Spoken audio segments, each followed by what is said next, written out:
Federal e ex-governador do Paraná, Beto Richa, obteve uma vitória ontem no Tribunal Regional Eleitoral.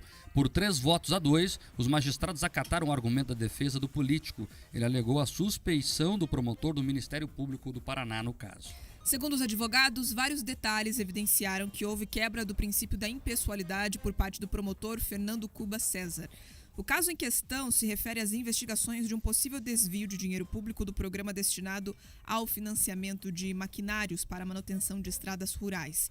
As denúncias vieram à tona com a Operação Rádio Patrulha. O caso foi parar na Justiça Comum, mas uma decisão do Supremo Tribunal Federal determinou que o caso fosse julgado pela Justiça Eleitoral, por haver indício de formação de Caixa 2 para a campanha eleitoral. Com isso, outro promotor deveria cuidar do caso, mas não foi o que aconteceu. O promotor Fernando Cuba César, que era contra o julgamento do caso pelo Tribunal Regional Eleitoral, passou a atuar no processo na Justiça Eleitoral. Ao mesmo tempo, o promotor teria publicado uma série de mensagens em uma rede social criticando a decisão do STF.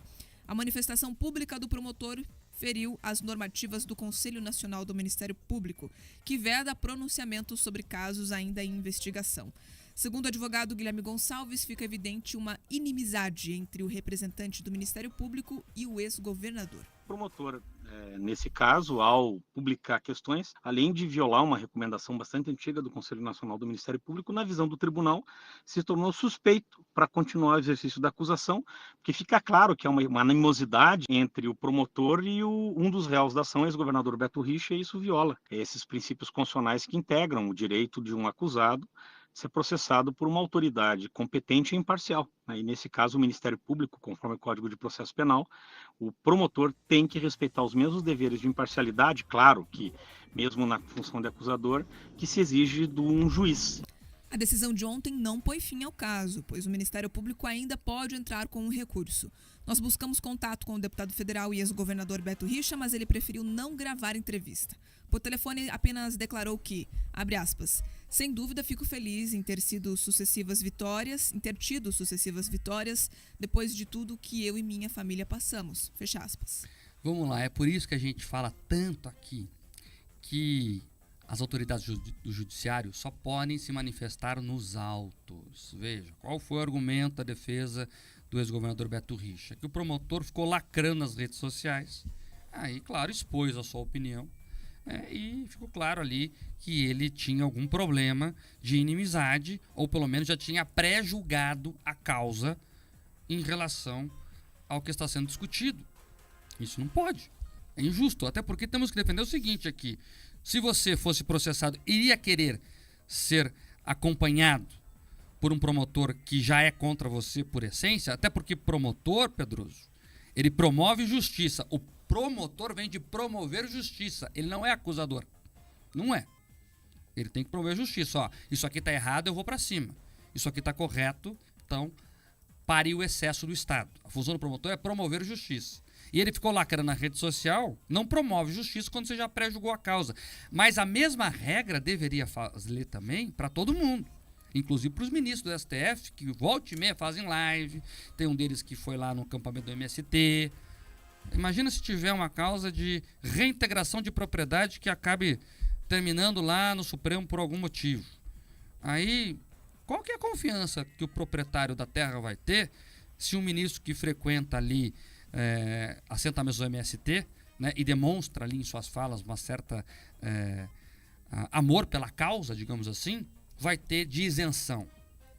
E não é só o promotor no Supremo, que mais tem é juiz dando entrevista por aí. Nós vimos recentemente, inclusive, o novo juiz da Lava Jato falando pra caramba em vários veículos. Depois ele ficou até brabo, porque a repercussão ficou grande. Ora, mas você fala pra caramba com todos os jornais, você não quer que tenha repercussão? Contraditório.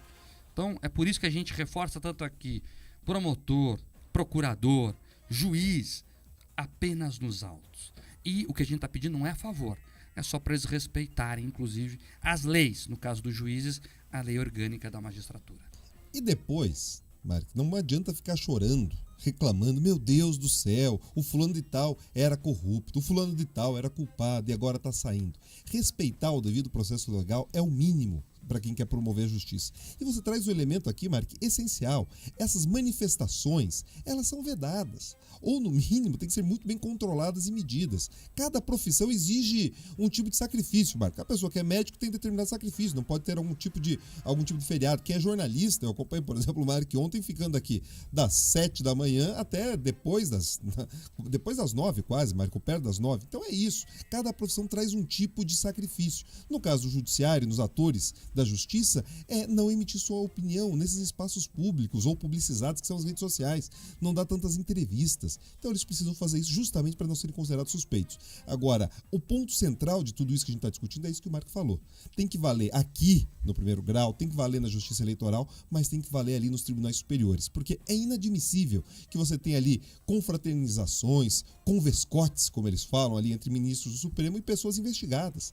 Mas além do que isso, você tem outros eventos, Mark, patrocinados por empresas que têm causas bilionárias lá no Supremo, e daí eles viajam às custas desses eventos cujos patrocinadores têm interesse direto na decisão desses ministros. Então não faz sentido. Isso leva ao descrédito à justiça. Então quem é ali membro do Ministério Público, membro do Judiciário, tem que zelar principalmente pela credibilidade desses órgãos. É o que a gente espera, é o mínimo.